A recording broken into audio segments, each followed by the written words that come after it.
യേശുവിൽ ഏറ്റവും അനുഗ്രഹീതരായവരെ, ഡെയിലി ബ്ലെസ്സിങ്ങിലൂടെ ദൈവവചനമാണ് നാം കേട്ടുകൊണ്ടിരിക്കുന്നത്, കേൾക്കാൻ പോകുന്നത്. ദൈവം ഒരുക്കിയ ഒരു നല്ല ശുശ്രൂഷയാണിത്. ഇതൊരു അനുഗ്രഹമാണ്. എൻ്റെ കഴിവ് തെളിയിക്കുന്ന ഒരു പ്ലാറ്റ്ഫോം അല്ല ഇത് ദൈവത്തിൻ്റെ വചനത്തെ നിയോഗത്തോടെ, എളിമയോടെ, പ്രാർത്ഥനയോടെ സാധാരണക്കാരായ നിങ്ങളുടെ ഓരോരുത്തരുടെയും ജീവിതത്തിൽ എത്തിക്കുന്ന ഒരു നിയോഗം മാത്രമാണ്.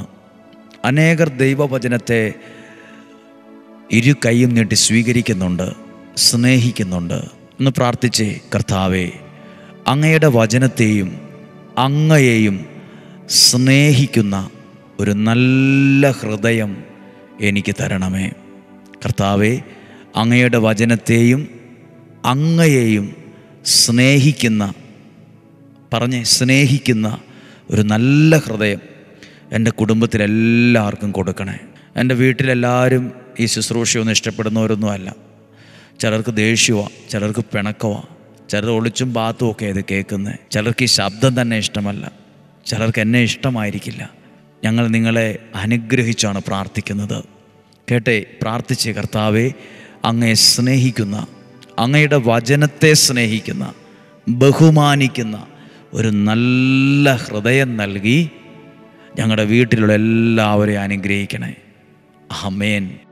പ്രാർത്ഥനയോടെ, പ്രതീക്ഷയോടെ, സന്തോഷത്തോടെ നമുക്ക് ഈ വചനം കേൾക്കാം. ഇന്ന് വെള്ളിയാഴ്ചയാണ്.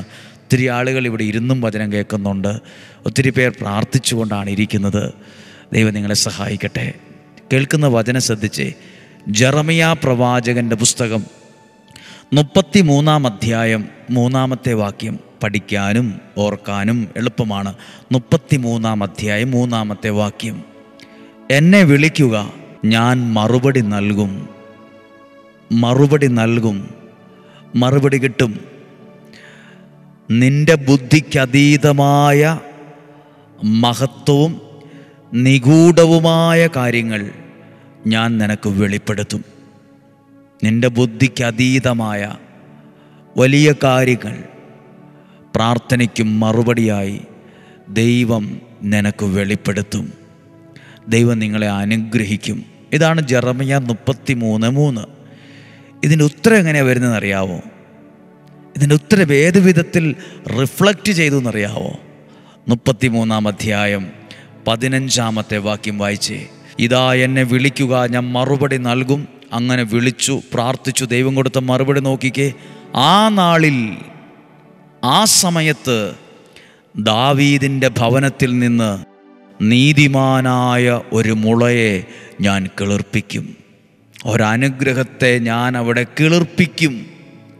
കിളിർക്കുക എന്ന വാക്ക് വിത്തുകളുമായി ബന്ധപ്പെട്ട് ഉപയോഗിക്കുന്ന വാക്കാണ് കേട്ടോ. പയർ എന്തിൻ്റെങ്കിലും വിത്തിട്ടാൽ അത് കിളിർത്ത് വരും. അതിനൊരു നല്ല ഭംഗിയുള്ളൊരു മുകുളം അതിൽ നിന്നുണ്ടായി വരും. അതുപോലെ പറഞ്ഞിരിക്കുക, എന്നെ വിളിക്ക്, നിങ്ങൾ പ്രാർത്ഥിക്ക്, ഒരു അനുഗ്രഹത്തെ അവിടെ മുളപ്പിക്കും. ഈ വചനം കേൾക്കുന്ന നിങ്ങളോടും അത് തന്നെയാണ് പ്രസംഗിക്കുന്നത്. പ്രാർത്ഥിക്കുന്ന നിങ്ങളുടെ കുടുംബത്തിൽ ചില നന്മകളെ, ചില അനുഗ്രഹത്തെ, ചില വിടുതലുകളെ, ചില സൗഖ്യങ്ങളെ ദൈവം നിങ്ങളുടെ കുടുംബത്തിൽ മുളപ്പിക്കും, കിളിർപ്പിക്കും. ഹല്ലേലൂയ. അടുത്ത ഭാഗം, അവൻ ദേശത്ത് നീതിയും ന്യായവും നടത്തും. അപ്പോൾ അങ്ങനെ കിളിർക്കുന്നത് എവിടെയേലും പുറകിലായി നിൽക്കുന്ന ഒരാളല്ല. ഒരു രാജ്യത്ത്, ദേശത്ത് നീതിയും ന്യായവും നടത്താൻ കഴിവുള്ള ഒരാളെ ദൈവം അവിടെ കിളിർപ്പിച്ചത്. നിനക്ക് അനുഗ്രഹമാകാനുള്ളൊരു നന്മയെ ദൈവം കിളിർപ്പിക്കും. നിനക്ക് ഐശ്വര്യമുള്ളൊരു ഭാവി, സന്തോഷമുള്ളൊരു ജീവിതം, നന്മയുള്ളൊരു ഭാവിയൊക്കെ ഉണ്ടാകുന്ന വിധത്തിൽ ദൈവം നിങ്ങൾക്കൊരു അനുഗ്രഹമുള്ളൊരു കാര്യത്തെ നിങ്ങളുടെ ജീവിതത്തോട് ചേർത്ത് കിളിർപ്പിക്കും. മുളച്ചു വരും, കിളിർപ്പിക്കും. അടുത്ത ഭാഗം, അങ്ങനെയൊക്കെ ദൈവം ചില കാര്യങ്ങളെ കിളിർപ്പിക്കുമ്പോൾ 16-ാമത്തെ വാക്യം, അപ്പോൾ യൂദ രക്ഷിക്കപ്പെടുകയും ജെറുസലേം ഭദ്രമായിരിക്കുകയും ചെയ്യും. അങ്ങനെയൊക്കെ ദൈവം ചില പ്രവർത്തികൾ ചെയ്യുമ്പോൾ ഭദ്രമായിരിക്കും. പിന്നെയോ രക്ഷിക്കപ്പെടുകയും ചെയ്യും. ഭദ്രമാകും, രക്ഷിക്കപ്പെടും. ഇതൊക്കെ ഇന്നും സംഭവിക്കുന്നില്ലേ? ദൈവവചനം എല്ലാ ദിവസവും കേൾക്കുമ്പോൾ നിങ്ങൾ പോലും അറിയാതെ നിങ്ങളുടെ ജീവിതം ഭദ്രമാവുകയാണ്. നമ്മൾ പറയില്ല, എൻ്റെ പിള്ളേരുടെ ജീവിതമൊക്കെ നന്നായി കണ്ടിട്ട് എനിക്ക് മരിക്കാൻ പറ്റിയാൽ മതി എന്നൊക്കെ പറയുന്നവരുണ്ട്. പ്രാർത്ഥിക്കുന്ന നിങ്ങളോട് പറയാം, ചില അനുഗ്രഹത്തെ നിങ്ങളുടെ കുടുംബത്തിൽ ദൈവം മുളപ്പിക്കും. അത് നിങ്ങൾ രക്ഷപ്പെടാനും നിങ്ങളുടെ ജീവിതം ഭദ്രമാകാനും കാരണമാവും. 2 വാക്കുകൾ വെള്ളിയാഴ്ച ദിവസം വചനം കേട്ട് പ്രാർത്ഥിക്കുന്ന, ഡെയിലി ബ്ലെസ്സിങ്ങിൽ വചനം കേൾക്കുന്നവരുടെ ഹൃദയ പുസ്തകത്തിനകത്ത് എഴുതിക്കേ, ഹൃദയ പലകയിൽ എഴുതിക്കേ, രക്ഷിക്കപ്പെടും, ഭദ്രമാവുകയും ചെയ്യും. എപ്പോഴാ?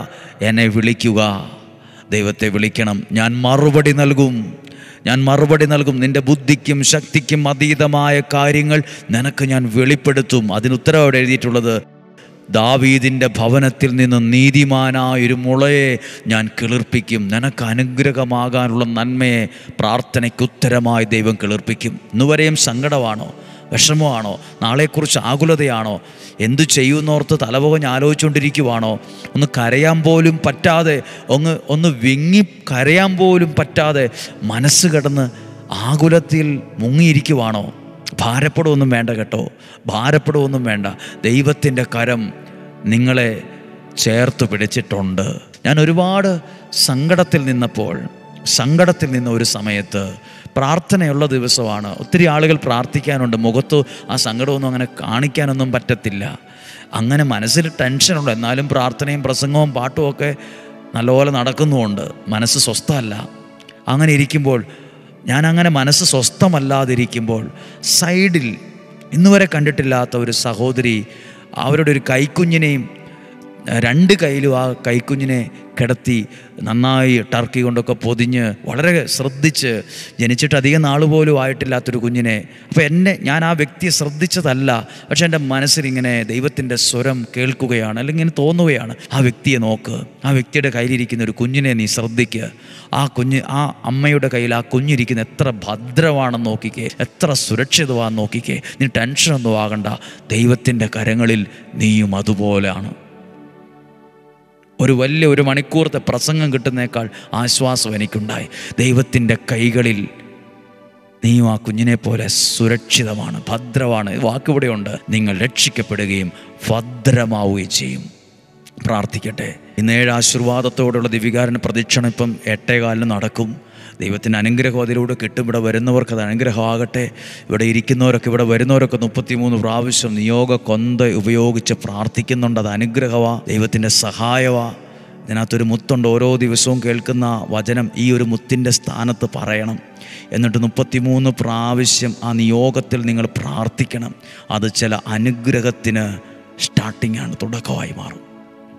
പ്രാർത്ഥിക്കാം. നമ്മുടെ കർത്താവ് ഈശോ മിശിഹായുടെ കൃപയും പിതാവായ ദൈവത്തിൻ്റെ സ്നേഹവും പരിശുദ്ധാത്മാവിൻ്റെ സഹവാസവും നിങ്ങളോട് കൂടെ ഉണ്ടായിരിക്കട്ടെ. വചനം കേട്ട് പ്രാർത്ഥിക്കുന്നവരെ അനുഗ്രഹിക്കണമേ. കൽക്കുരിശിൽ എണ്ണയൊഴിച്ച് എഴുതി പ്രാർത്ഥിക്കുന്നവർ, നിയോഗ പ്രാർത്ഥന കൗണ്ടറിൽ പേരും നിയോഗവും സമർപ്പിച്ചവർ, ഇവിടെ വന്നു പ്രാർത്ഥിച്ചവർ, ഇപ്പോൾ ഡെയിലി ബ്ലെസ്സിങ്ങിൽ വചനം കേട്ടോണ്ടിരിക്കുക സകലരെയും അനുഗ്രഹമാകത്തക്ക വിധം ചില നന്മയെ ഇവരുടെ ജീവിതത്തിൽ മുളപ്പിക്കണമേ. ഇവർ രക്ഷിക്കപ്പെടണം. ഇവരുടെ ജീവിതം ഭദ്രമാകട്ടെ. ദോഷങ്ങളൊന്നും ഉണ്ടാകാതിരിക്കട്ടെ. രോഗങ്ങൾ, അപകടങ്ങൾ, ദുർമരണങ്ങൾ മാറിപ്പോകട്ടെ. ദീർഘായുസ്സും ആരോഗ്യവും സന്തോഷവും സമാധാനവും നിലനിൽക്കുന്ന ഐശ്വര്യവും ദൈവം നിങ്ങൾക്ക് തരട്ടെ. ദൈവത്തിൻ്റെ എല്ലാ നന്മകൾ കൊണ്ട് നിങ്ങളുടെ ജീവിതം അനുഗ്രഹമുള്ളതാകട്ടെ. ദീർഘായുസ്സും ആരോഗ്യവും ഉണ്ടാകട്ടെ. ഒന്നിനും ഒരു കുറവുണ്ടാവില്ല. എല്ലാം ഭംഗിയായി മാറും. ദൈവം അനുഗ്രഹിക്കും. പ്രിയപ്പെട്ടവരെ, ജനുവരി മാസം ഡേറ്റ് കൃത്യമായിട്ട് അറിയിക്കാം. ആദ്യത്തെ 3-4 ദിവസം കഴിഞ്ഞ് നമ്മുടെ കുഞ്ഞുങ്ങൾ പരീക്ഷയ്ക്കൊക്കെ ഒരുങ്ങുവാണ്.